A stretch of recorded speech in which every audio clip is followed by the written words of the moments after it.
오늘 함께 보실 말씀 역대상 29장 말씀입니다. 역대상 29장 20절에서 30절까지 말씀입니다. 역대상 29장 20절에서 30절까지 말씀입니다.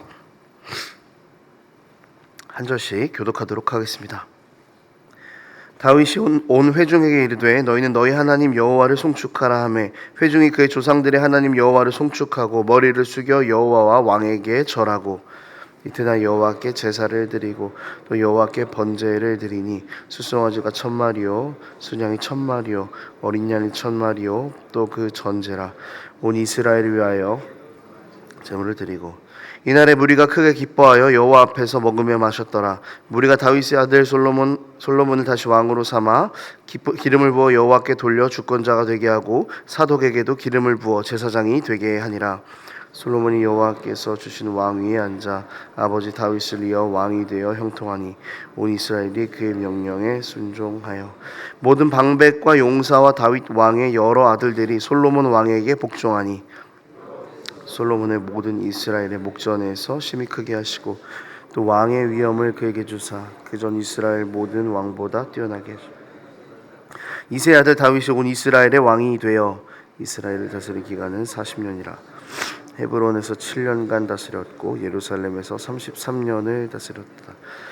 그가 나이 많아 늙도록 부하고 경기를 누리다가 죽음에 그의 아들 솔로몬이 대신하여 왕이 되니라. 다윗 왕의 행적은 처음부터 끝까지 선견자 사무엘의 글과箴견과 가세의 글에 다 기록이 되고 함께 했습니다. 또 그의 왕된 일과 그의 권세와 그와 이스라엘과 온 세상 모든 나라의 지난날의 역사가 다 기록되어 있느니라. 우리는 오늘 역대상의 마지막 장면에 도착했습니다. 이 장면은 하나님께서 이스라엘 백성에게 계획하셨던 그 구원의 역사의 그 퍼즐이 마지막으로 맞추어지는 그런 순간이고 모든 것이 신실하게 하나님의 계획 안에서 세워지고 이루어진다라는 것을 보여줍니다. 이스라엘은 광야의 시간을 지나서 가나안 땅에 정착했습니다. 그리고 그곳에서 다윗 왕이 세워졌고 또 하나님의 임재를 상징하는 성전이 생겼습니다. 구조적으로도 나라적으로도 또 신앙적으로도 가장 탄탄해졌고 이제 다윗은 그 자신의 왕의 자리를 솔로몬에게 물려주고 있습니다. 이 본문은 포로 생활을 마치고 돌아온 귀한 자들에게 다시 회복할 수 있다라는 그 소망을 가장 잘 심어주는 그런 부분입니다. 역대상의 마지막 부분을 사실은 그 귀한 자들이 가장 원했던 상황이기 때문이죠. 또한 오늘은 다시 회복할 수 있다라는 이 소망과 더불어서 회복한 이후에 우리의 삶은 과연 어때야 하는가를 보여주고 있는 본문이기도 합니다. 특히 우리에게 삶이 고난 가운데 있다가 회복이 되었을 때, 또 오랫동안 우리가 갈망하던 것들이 이루어졌을 때 그리스도인들은 어떤 반응을 보여야 하는가에 대한 것을 잘 알려주고 있습니다. 오늘 본문을 통해서 우리가 이것들을 함께 살펴보도록 하겠습니다. 첫째로 모든 것들이 다 이루어진 시점에서 우리가 해야 할 것은 예배입니다. 사실 우리의 소원이 이루어지면은 가장 먼저 하는 것은 감사일 것입니다. 그런데 하나님께 감사하면 끝이 아니죠. 하나님께서 무엇을 이루어 주셨고 우리가 그것에 대해서 하나님 감사합니다라고 고백하는 것, 반응하는 것은 맞지만 사실 감사는 끝이 아닙니다. 다윗은 감사했지만 동시에 이스라엘 백성들에게 너희는 너희 하나님 여호와를 송축하라 라고 찬양할 것을 촉구했고 또 뒤에서는 제사를 드리면서 하나님 앞에 모든 죄를 내려놓을 것을 촉구합니다. 그러니까 예배 드릴 것을 촉구한다라는 거죠. 그러니까 성전이 지어졌으면 이제 다 끝이 났다. 이제 우리 잔치를 열어라 라고 할 법한데 다윗은 온 백성과 함께 하나님 앞에 다시 엎드리고 있습니다. 이 마지막 장면에서요, 사람의 영광은 더 이상 보이지 않습니다. 다윗의 은퇴식도 아니었고요, 솔로몬의 즉위식도 아니었습니다. 하나님만 영광 받으시는 예배의 현장이었다라는 것이죠. 감사가 끝이 아닙니다. 감사하다면 우리의 삶은 예배와 찬송으로 반드시 이어져 나가야 하는 것입니다. 무언가를 이루었다면 우리는 거기서 멈추는 경향이 있습니다. 하나님 감사합니다. 하지만 그 다음은 없는 것이죠. 우리에게 인생의 고난이 오고 하나님께서 고난을 해결해 주셨고 우리가 그것에 대해서 감사하고 이렇게 사이클이 돌아가는데요. 예배로 나아가지 않고 감사에서만 멈추게 된다면 다시 우리 스스로가 인생의 주인으로 돌아가게 된다라는 것입니다. 진짜 예배는 그러니까 모든 것이 다 이루어진 후에 하나님께서 하셨음을 다시 고백하는 그런 행동입니다.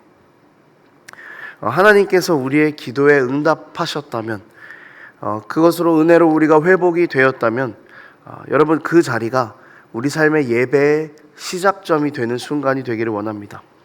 하나님께서 우리 인생에 일하셨음을 자랑하는 자리, 그 자리가 참된 예배의 자리이고 우리 모든 예배의 자리들이 하나님께서 하셨음을 노래하는 그런 자리이기를 소망합니다. 두 번째로 다윗은 다 이룬 상황 가운데에서도 하나님의 은혜가 계속해서 흘러가도록 했습니다.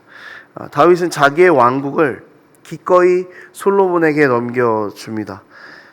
가끔 뭐 영화나 드라마 같은 것들을 보면은 자신이 이루어 놓은 것들이 너무 크기 때문에 이게 자식들이 내 왕위를 탐낸다 이제 이런 생각으로 막 자식들까지 죽이고 막 왕위를 넘겨주지 않고 그런 왕들의 모습이 나오는데 다윗은 그런 모습을 전혀 보이지 않았습니다.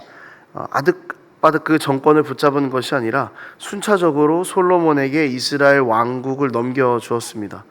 그러니까 하나님의 약속을 계속해서 흘러가도록 하나님의 은혜가 계속해서 흘러가도록 했다라는 것입니다. 단순히 자리를 넘기는 어떤 것이 아니라 하나님께서 약속하셨던 그 언약의 흐름이 자연스럽게 흘러가도록 그 은혜의 자리를 넘겨준 것입니다. 다윗은 하나님께서 베푸신 언약과 은혜를 기억하면서 이것이 자기 세대에서 끊어지지 않고 계속해서 다음 세대까지 흘러가도록 만드는 것이죠. 여러분 은혜는요 흐르는 성격을 가지고 있습니다. 만약에 은혜가 흘러가지 않았다면요 우리가 십자가의 은혜를 입는 일도 없었을 것입니다. 십자가의 사랑이 이렇게 흘러 들어와서 이스라엘의 그 자리에만 멈추어 있었다면은 우리가 은혜를 알 일이 없습니다. 하지만 은혜는 계속해서 흘러가는 성격을 가지고 있기 때문에 예수 그리스도로부터 온 십자가의 은혜는 계속해서 흘러가게 되는 것입니다. 우리는 은혜의 수혜자입니다. 십자가의 은혜의 수혜자가 확실합니다. 그렇기 때문에 우리는 흘러가는 은혜의 성격대로 살아야 하는 것입니다. 하나님께서 우리의 인생을 회복시키신 일이 있다면 하나님께서 우리에게 베푸신 은혜가 있다면 그것을 간직하는 것이 아니라 그것을 흘려보내야 하는 것입니다. 우리가 잘 돼서 야 나 이렇게나 잘 됐어라고 단톡방에 올리기도 하고 막 이렇게 여러 가지 자랑들을 참 많이 하지 않습니까? 그런데 여러분 그 자랑의 자리들이 은혜를 자랑하는 자리였으면 좋겠습니다. 은혜가 우리 안에 들어왔다면 그것을 간직하는 데 그치는 것이 아니라 흘려보내고 그것이 내 삶의 노래가 되고 모든 사람들의 이야기가 될 수 있도록 하나님의 은혜를 계속해서 흘려보내는 그런 우리의 삶이 되어야 할 것입니다. 은혜는 멈추는 어떤 지점이 아닙니다. 은혜는 계속해서 흘러가는 흐름입니다. 우리가 이 은혜의 성격을 끊어서는 안 되는 것이죠. 우리가 경험했던 그 우리 삶에 일하시는 하나님, 우리를 놓지 않으시는 그 하나님의 은혜가 흘러갈 수 있도록 그렇게 은혜의 전달자로 서는 우리가 되기를 축복합니다. 다윗의 이야기를 그 영화나 소설로 만들면은 꽤나 잘 팔릴 것 같다라는 그런 생각을 해봤습니다. 극적인 요소가 엄청나게 많죠. 이 다윗의 삶이 얼마나 기구한 인생이었습니까? 만약 다윗과 만날 기회가 있다면 이제 물맷돌부터 쫓겨다니던 시절에서부터 성전을 준비하는 시절까지 이야기를 계속해서 들어보고 싶다라는 이런 생각을 했는데요. 사실 이거 듣다 보면은 시간이 몇 달도 부족할 것 같습니다. 그런데 이렇게 길고 높고 낮아지고 했던 그 다윗의 인생이요 딱 5절로 요약이 됩니다. 오늘 본문에 보면 마지막 딱 5절로 다윗의 모든 삶이 요약이 됩니다. 성경은요 다윗의 삶에 대해서 과장하거나 막 어떤 막 대단한 평가를 붙여놓고 있지 않습니다. 대신 다윗의 이야기가 사무엘과 나단과 갓이라는 그 선지자들의 글에 기록이 되었다라고 밝히면서 역대상을 마무리를 짓습니다. 이것은요, 세상 어떤 수식어로 그렇게 다윗의 삶을 이야기하지 않는 이유는 뭐냐면 하나님께서 다윗을 인정하셨다라는 이 5줄이 훨씬 더 그에게 의미가 있는 이야기이기 때문에 그렇습니다. 앞에서 우리가 이야기했던 그 예배에 대한 이야기, 뭐 은혜를 전하는 삶에 대한 이야기를 했는데 사실 이렇게 살다 보면 우리는 나에게 남는 것은 뭘까라는 그런 생각을 하게 될 수가 있습니다. 사실 뭐 이 질문 자체가 넌센스이기는 하죠. 이미 은혜를 받은 사람이기 때문에 남는 것은 뭘까? 라고 생각할 필요가 없습니다. 그냥 우리에겐 이미 은혜가 남아있기 때문이죠. 하지만 때로는 우리 마음 가운데 아쉬운 마음이 들 때가 있는 것입니다. 여러분, 우리에게 무엇이 남겠습니까? 하나님의 생명책에 우리의 이름이 남습니다. 딱 5절로 요약이 되었지만 다윗의 인생은요, 하나님이 부르시고 하나님이 사용하시고 하나님이 인도하신 인생이었습니다. 하나님이 딱 5줄을 기록하셨지만 사실 그 다윗은 이미 모든 것을 얻은 사람이었던 것이죠. 여러분, 하나님께 충실한 인생, 은혜를 전하고 그 예배하며 사명을 감당하는 인생은 하나님 앞에서 그 이름이 영원히 기록이 됩니다. 오늘 하루 우리의 삶이 하나님 나라의 책의 한 줄에 적히는 것을 소망하는 그런 삶이기를 원합니다. 이것이 우리가 다른 어떤 것을 얻는 것보다 비교할 수 없이 귀한 일이다라는 것을 기억하고 이 땅에 우리에게 주어진 삶을 믿음으로 살아가는 그런 우리의 삶이 되기를 축복합니다. 말씀을 정리하겠습니다. 이제 오늘 우리는 역대상을 마무리를 짓습니다. 이 역대상 말씀 가운데에서 우리는 소망을 보았습니다. 완전히 무너져버린 이스라엘이 어떻게 회복될 수 있는가에 대한 소망을 보았고, 우리가 우리의 삶이 무너져 있을 때 신실하신 하나님께서 우리 삶을 놓지 않으시고 일으켜 세우실 것이다라는 그 소망의 메시지를 우리가 역대상을 보면서 발견했습니다. 이제 우리가 이 소망의 말씀을 발견했다면 여기서 그치는 것이 아니라 그 소망을 노래하는 자로, 소망을 예배하는 자로 서게 되기를 소망합니다.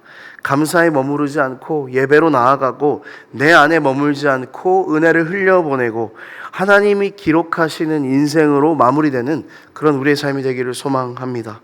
하나님께서 쓰시는 그 하나님 나라의 이야기 속에 우리는 하나님을 사랑했던 자로, 하나님을 예배했던 자로, 하나님의 은혜를 흘려보냈던 자로 그렇게 기록되는 소망을 한번 해봅니다. 오늘 우리 하루 우리의 인생이 하나님의 생명책에 쓰이는 삶이 되기를 소망하며 그렇게 이 땅에 우리 가운데 주어진 그 믿음의 싸움들을 주님 오실 그날까지 충실하게 살아내는 우리가 되기를 소망합니다. 기도하겠습니다. 하나님 아버지, 우리에게 흘려주신 그 구원의 은혜를 우리가 찬양하고 우리가 예배하고 또 그것을 흘려보내는 삶을 기꺼이 살아가기를 소망합니다. 하나님께서 우리에게 주신 은혜들을 생각하며 우리를 생명책에 하신 그 은혜를 바라보며 주님, 우리의 소망은 주님 나라에 있는 것입니다. 주님, 우리의 영원한 소원이 주님과 함께 그 나라에 영원히 함께 사는 것입니다라는 고백으로 우리의 삶을 가득 채워갈 수 있도록 아버지 은혜를 더하여 주시옵소서. 감사드립니다. 예수 그리스도의 이름으로 기도합니다. 아멘.